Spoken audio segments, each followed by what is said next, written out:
I had lived in that house for over 30 years, every corner filled with memories of my late wife and the life we had built. So when I walked into the living room and saw Martin standing there, holding up a piece of paper like it was a trophy, my stomach dropped. "This house is mine now," he announced, his grin smug and cruel. He waved the deed in my face as if I were nothing more than a tenant. Beside him stood my daughter, Gina. She said nothing, only stared at the floor as if the carpet might swallow her whole. The silence cut deeper than Martin's words. She was supposed to be my blood, my defender, yet she allowed him to speak for both of them. "You've got 7 days," Martin added, his voice casual, like he was discussing the weather. "Pack your things. Find somewhere else to live. This place belongs to us now." I felt dizzy, my knees weak. I knew I hadn't signed anything like that. But Martin held the paper with confidence, and Gina's silence told me this betrayal went deeper than I wanted to believe. The world spun around me. My own daughter, standing on the wrong side. If you're watching this, subscribe, like and let me know where you're watching from. The days that followed were a blur of tension. Martin strutted through my home like a king, while Gina moved quietly in his shadow. One night, I overheard Martin whispering in the kitchen. His voice was low, oily. "He's losing his mind," he told her. "Half the time he doesn't even remember where he puts things. Soon enough, he won't even know his own name." I froze in the hallway, my fists trembling. Then came the worst part. Gina's soft voice replied, "I know, maybe he should see a doctor." It felt like knives driving into my chest. They weren't just stealing my home, they were stealing my sanity, brick by brick, word by word. When I walked in, Martin smirked. "Evening," he said, as if nothing had happened. Gina wouldn't meet my eyes. That night, lying awake in my room, I realized their plan. They wanted me out, not only of the house but of my own mind. If people believed I was slipping, then any fight I put up would crumble before it began. I clenched my jaw, whispering to myself. "They think I'm weak. They think I'll fold." But they had underestimated me. I marched into my lawyer's office the very next morning, clutching the so-called deed Martin had flaunted. The receptionist gave me a worried glance, but I brushed past, determined. When my lawyer, Mr. Harlan, looked up, I blurted, "I need to report fraud. My son-in-law forged my signature. He's trying to steal my house." But before I could lay the papers on his desk, Harlan's face shifted. "I've already heard from Martin," he said calmly, almost rehearsed. "He came in yesterday." The room tilted. "What?" Harlan folded his hands. "He explained that you've been confused. He said you might believe things that aren't real. I want to help you, but we must consider your condition." Condition. The word echoed like a curse. Martin had poisoned him too. I slammed my hand on the desk. "I'm not confused. He forged this, look." But Harlan only leaned back, his expression unreadable. As I left the office, anger and fear twisted inside me. My support system, my supposed protector, was slipping away. Martin had gotten there first. He was building a wall of lies around me, brick by brick, and I was trapped outside of it. I knew then, I was on my own. I thought at least my neighbors, my church group, the people who had known me for decades, would stand with me. But when I walked into the Sunday gathering, something felt different. Conversations hushed as I entered. Smiles flickered into frowns. I approached a group of old friends, but they shifted uncomfortably. One of them, Mrs. Lane, muttered something and turned away. Another whispered behind her hand. My chest tightened. Finally, a brave soul spoke. "We heard you've been struggling. Martin said you've been accusing him of terrible things. Is that true?" The words burned. I wanted to shout, to demand they see the truth. But their doubtful eyes told me it wouldn't matter. Martin had already spread his poison. He had painted me as the senile old man who couldn't tell reality from delusion. Walking home, the streets felt colder than ever. Every window I passed seemed to hide whispers. My own community, the people who once called me brother, had turned their backs. By the time I reached my front door, my hands shook with rage. He was clever, I had to admit that. Martin was dismantling my life from the inside out, piece by piece. But cleverness has limits. And I was determined to find them. That night, as Martin lounged in my living room, laughing on the phone, I made a choice. I couldn't fight him with lawyers or neighbors. I needed proof. Hard, undeniable proof. I remembered the old voice recorder tucked in my desk drawer. My late wife had used it to capture choir rehearsals. My fingers shook as I slipped it into my pocket and crept closer to the doorway. Martin's voice carried, full of arrogance. It was easy. A simple signature, a little charm. The old fool didn't even notice. Soon the house will be ours, and no one can stop me. My heart pounded. Every word he spoke was a confession. I pressed the recorder tightly, praying it captured every syllable. Then, suddenly, his laughter cut off. Footsteps approached. My stomach dropped. I darted back into the hallway, shoving the recorder into my pocket just as Martin appeared. "Were you eavesdropping?" he asked, his eyes narrowing. I forced a yawn. "Just getting water." For a moment, suspicion lingered in his stare. Then he shrugged and walked away. I exhaled shakily, clutching the recorder. For the first time in weeks, I had hope. Finally, Martin's lies had met their match. The following evening, Gina appeared at my door, her face pale and swollen from crying. She stepped inside without a word, clutching her hands together. "Dad," she whispered, "I can't keep this inside anymore." I braced myself. "Martin has been blackmailing me for years," she confessed, her voice trembling. "He knows things about my past, mistakes I made, things I never wanted you to find out. If I don't go along with him, he swears he'll ruin me." Her tears spilled, each one like a dagger in my chest. "I didn't want to betray you, but he's so manipulative. He makes me feel like I'm trapped in a cage." I wanted to be angry, to shout at her for letting this monster into our lives, but the sight of my daughter broken and terrified softened me. She grabbed my hand, begging, "Please, forgive me. I don't know what to do. If Martin finds out I told you, he'll destroy us both." I held her shoulders, forcing her to meet my eyes. "You're not alone anymore," I said firmly. For the first time, I saw the faint spark of hope in her eyes. But fear still clung to her like a shadow. Martin's web was deeper than I imagined. 2 days later, as I sat brooding in the kitchen, there was a sharp knock at the door. When I opened it, a stranger stood on my porch, tall and weathered, his eyes full of urgency. "You don't know me," he said, "but Martin ruined my life too." I stiffened. "Who are you?" "Name's Caleb," he replied. "I used to be his business partner. Thought I was smart, until he stole everything. Left me with debt, shame, and nothing else. When I heard what he's doing to you, I had to come." Suspicion prickled at the back of my neck.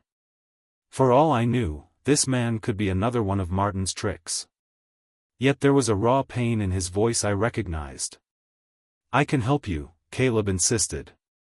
"I know how he operates. I know where he hides his dirt. But you have to trust me." Trust. The word felt dangerous. Still, something inside whispered that this was no coincidence. Martin had hurt others before me. Maybe together, we could stop him. I hesitated, then slowly nodded. "All right.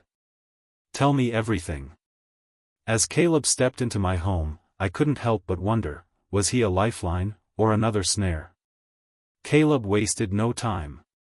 Over mugs of coffee, he told me things I didn't want to believe but couldn't ignore.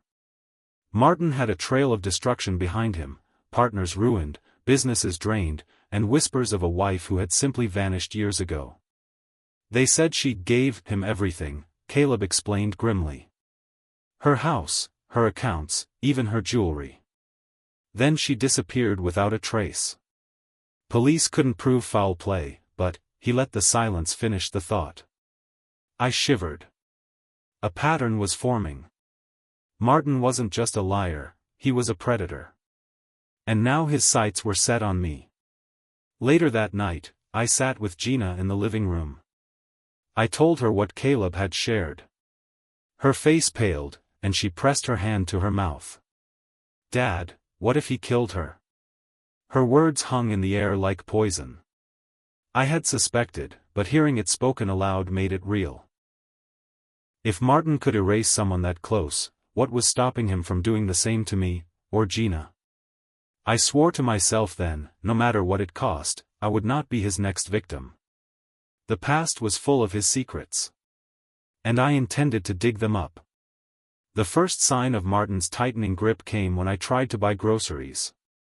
At the register, my card was declined. Confused, I tried again. Declined. The cashier gave me a polite but pitying look. Maybe you should call your bank, sir. My face burned as people in line shifted impatiently. I left with nothing but humiliation in my pocket. At the bank the next day, the truth hit me like a brick. My accounts were frozen. Martin had somehow secured power of attorney over my finances, another signature, another lie. Impossible. I shouted at the clerk. I never signed anything like that. But she only shook her head. According to our records, you did. The paperwork is airtight. Walking home, I felt the walls closing in. Martin wasn't just taking my house, he was stripping me bare. Soon, I wouldn't even have money for electricity. That evening, as the lights flickered in my living room, Gina sat across from me, tears in her eyes. He's tightening the leash, she whispered. I clenched my fists. Then it's time we cut the rope. I could lose food, lights, even friends. But I would not lose the fight. One afternoon, while the storm of Martin's lies raged, a familiar voice called my name outside the house. I opened the door to see Sophie, one of my former students from years ago. She had grown into a confident young woman, but her eyes carried concern. I saw things online, she explained. Rumors about you. People saying you're unstable. I knew it didn't sound right. So I came. Her loyalty hit me like sunlight breaking through clouds. Over tea, she listened as I told her everything, Martin's forged papers, Gina's blackmail, the frozen accounts. She leaned forward, her jaw tight. I work in digital research now, she said. If Martin has secrets, the internet will show them. Let me help. Her words lit a spark in me. Between Gina's courage, Caleb's insider knowledge, and Sophie's modern tools, maybe I wasn't as alone as I thought. That night, for the first time in weeks, I allowed myself to hope. Martin thought he had built an iron wall around me. But walls had cracks. And with the right people, maybe I could tear the whole thing down. Armed with my recorder, I finally tried to strike back. Sophie helped me upload the file online, a clip of Martin bragging about forging my signature. We thought it would expose him. But Martin was faster than I expected. Within hours, he twisted the story. He claimed I had faked the audio to make him look bad, insisting my declining mind had driven me to desperate measures. Soon, the comments flooded in, poor Martin, dealing with a crazy father-in-law. Others sneered. That old man needs help, not attention. The pit in my stomach grew. Instead of sympathy, the tide swung his way. The evidence that had felt like salvation now made me look worse. That evening, Martin confronted me with a smirk. Nice try, old man. You'll have to do better than doctored tapes. Gina's face twisted with guilt, but Martin basked in his victory. I felt fury boiling inside me, but beneath it, a sharper truth: Martin was cunning, but arrogance made him sloppy. He couldn't help bragging. He couldn't resist showing off. If I failed once, I would try again. This battle wasn't over. Not while I still drew breath. Late one night, Gina crept into my room, her face pale but determined. In her trembling hands was a small bundle of documents. I opened Martin's safe, she whispered. I had to. And look. Spread across my bed were IDs, property deeds, photographs, evidence of scams far beyond just me. Dozens of victims. Dozens of forged signatures. It was Martin's empire, laid bare in neat files. My pulse raced. This was the kind of proof no one could deny.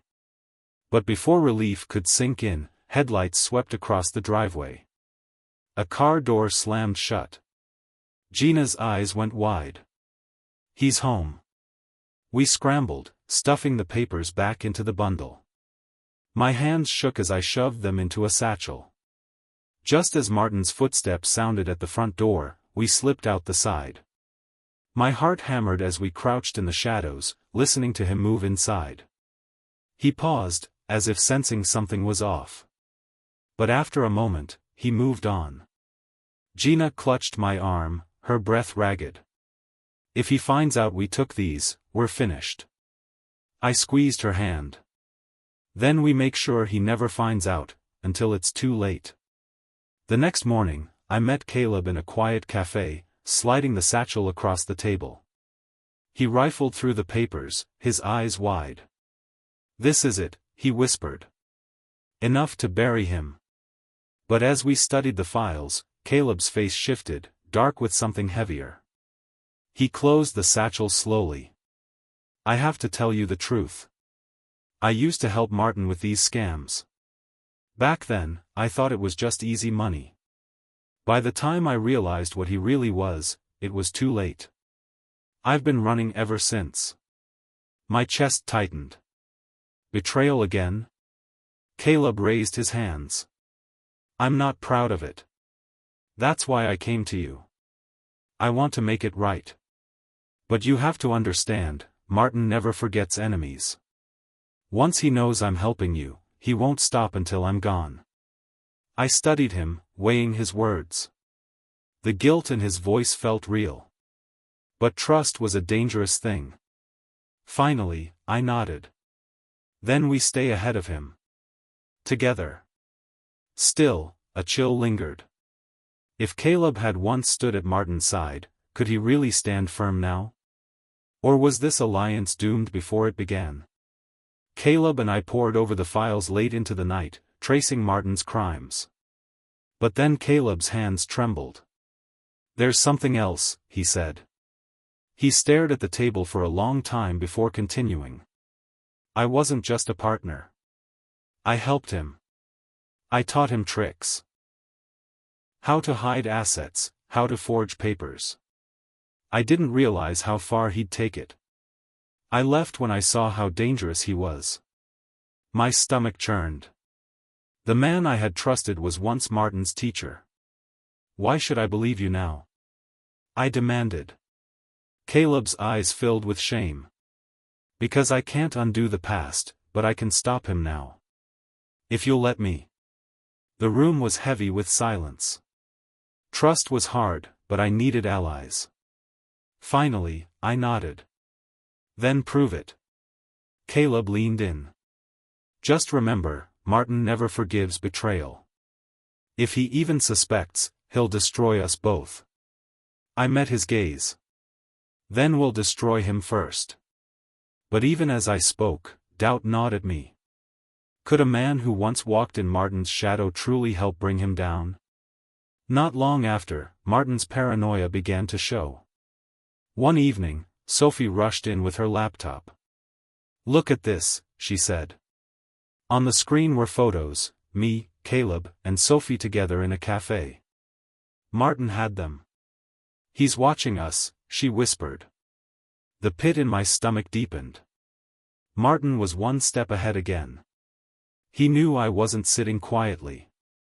Somehow, he had an investigator tailing us. Every meeting, every move was being tracked. And Martin's smirk in the photo, scribbled in the corner with a mocking note, "Nice team you've got," told me he was preparing something big. That night, I barely slept. The shadows of the house seemed alive. Every creak in the floorboards made me think Martin was closer, ready to strike. When I finally closed my eyes, one thought haunted me: he knew. The war had shifted. No longer was I just defending myself. Martin was preparing to attack. And if I wasn't careful, I might lose more than just my home. It was Gina who made the next move. "I can get him to confess," she told me. "He brags when he thinks he's untouchable. If I record him, it'll be proof." I hated the risk, but she was determined. That evening, she slipped a small recorder into her purse and sat with Martin in the living room. I waited in my room, my heart racing.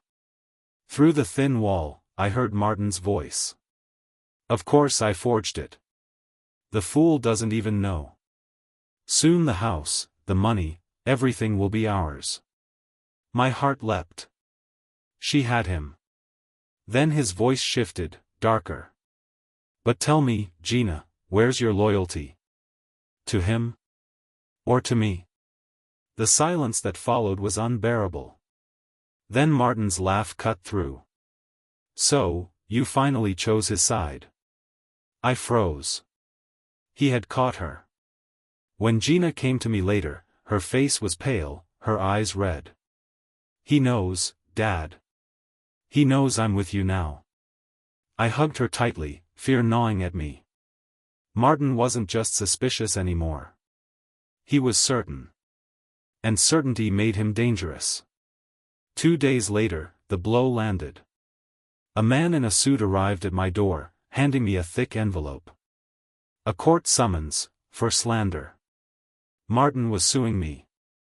Inside the courtroom, the atmosphere felt poisoned from the start. Martin strutted in confidently, his lawyer polished and sharp. When the judge entered, my stomach dropped further. He greeted Martin with a warmth that felt rehearsed. The hearing was brutal. Martin painted me as a bitter old man lashing out with lies. His lawyer spoke smoothly, weaving stories of my confusion and paranoia. When I tried to defend myself, the judge's eyes barely flickered in my direction. I felt trapped in a play where the ending had already been written. As we left, Martin brushed past me, whispering, "You can't win. Not here. Not anywhere." For the first time, real fear clawed at me. The system was his playground. But fear was a luxury I couldn't afford. If the law was against me, I'd have to fight outside of it. While Martin flexed his power in court, Sophie dug deeper online. One evening she burst into the kitchen, her eyes blazing. "I found it," she said, spinning her laptop toward me. On the screen were files from hidden accounts. Offshore banks. Millions stashed away. Money stolen from people like me.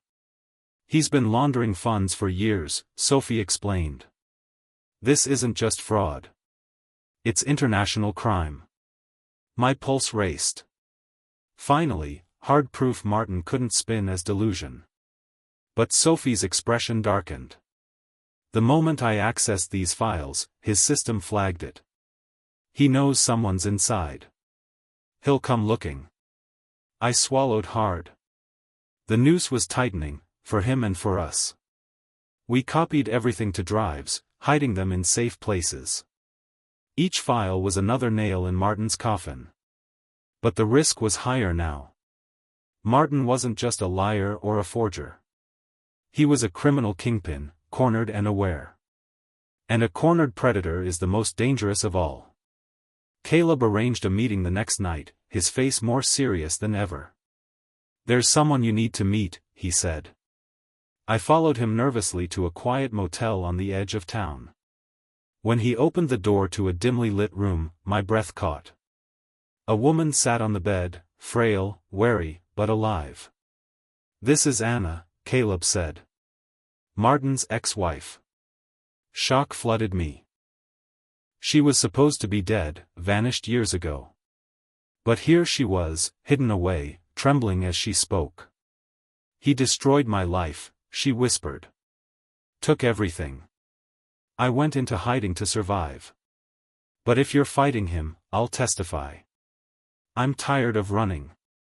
Her courage stirred something fierce in me. With Anna's story, Martin's empire could finally collapse. But even as hope rose, dread followed. If Martin discovered she was alive, he'd stop at nothing to silence her. We had gained a powerful ally. But also a dangerous target. The next court date arrived, and I played my card. Midway through Martin's smooth testimony, I clutched my chest and staggered. Gasps filled the room as I collapsed onto the floor. While the judge called for help, I slipped the forged deed from my coat pocket onto the evidence table. When they lifted me up, the judge's eyes had already landed on it. "What's this?" he demanded. Martin froze. For the first time, his mask cracked. The judge studied the document closely, frowning. Whispers spread through the courtroom. My little performance had forced the evidence into play. As I straightened, Martin's glare could have burned holes through me. For the first time, he wasn't in control. I had rattled him. And in Martin's world, rattled meant dangerous. When the next hearing began, Gina stood tall in front of the judge. Her voice shook, but her words were steady. "Martin forged those documents. He blackmailed me. He manipulated us all. I can't stay silent anymore." The courtroom erupted in whispers. For the first time, Martin's charm faltered. But just as victory felt within reach, Martin leaned forward, his voice dripping venom. "If you think she's innocent, ask her about the secret she's been hiding. Ask her about the scandal she buried years ago." Gina's face crumpled. Gasps filled the room as Martin spilled private details from her past, dragging her shame into the light. My heart broke seeing her pain. She had finally found the courage to stand against him, only to be torn apart in front of everyone. But the crowd wasn't swayed as Martin expected. Instead, people began to see him for what he was, a bully, grasping at anything to destroy. Gina squeezed my hand as tears slid down her face. Despite the humiliation, she had chosen my side. And that meant more than any verdict. The tide began to turn. Sophie published articles online, exposing Martin's offshore accounts, his scams, and even Anna's testimony. Caleb backed her with documents and names of other victims. The community that once avoided me now began to call, to apologize, to offer support. Neighbors stopped by with food, prayers, and words of encouragement. For the first time in months, I didn't feel alone. Meanwhile, Martin's perfect image cracked. Business partners pulled out. Old allies distanced themselves. Whispers of his downfall spread through town. But Martin wasn't finished. I could see it in his eyes each time we crossed paths. Rage bubbling beneath the surface, desperation clawing at him. He had spent years building his empire of lies. And now, piece by piece, it was collapsing. Still, a man like Martin wouldn't vanish quietly. I knew he had one last card to play. That card came swiftly. Sirens filled the night as police swarmed Martin's properties. They raided his offices, his storage units, even his vehicles. Boxes of files and computers were dragged out in plain sight. The news stations buzzed with headlines, local businessmen tied to massive fraud. I thought it was over. I thought justice had arrived. But the next morning, Martin was gone.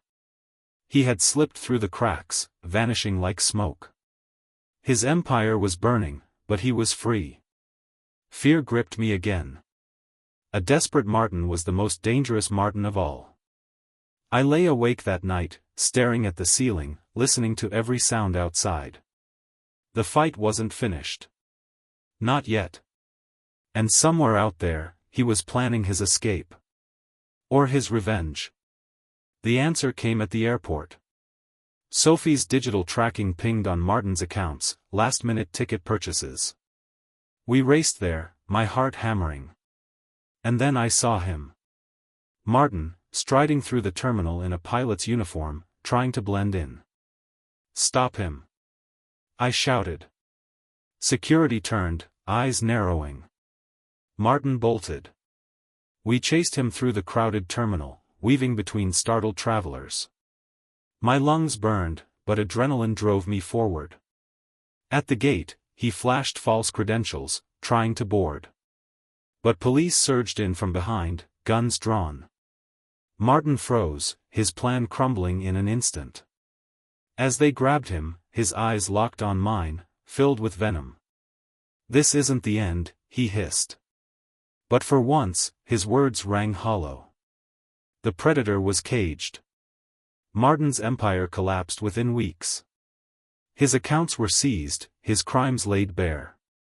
One by one, his victims came forward, emboldened by his arrest. I kept my house. More than that, I kept my dignity.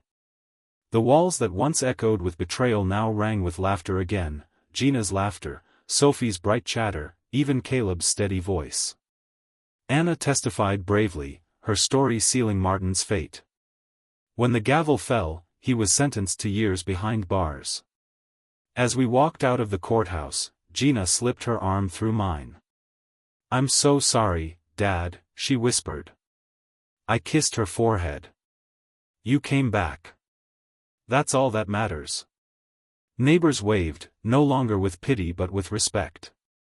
My name, once dragged through the mud, was restored. I realized then Martin hadn't just lost his schemes or his freedom. He had lost the thing he could never fake: love, trust, community. And in their return, I found my redemption. Thank you for joining me on this journey. If you like this story, please like this video, subscribe to the channel, and share your impressions of this story in the comments. To listen to the next story, click on the playlist now.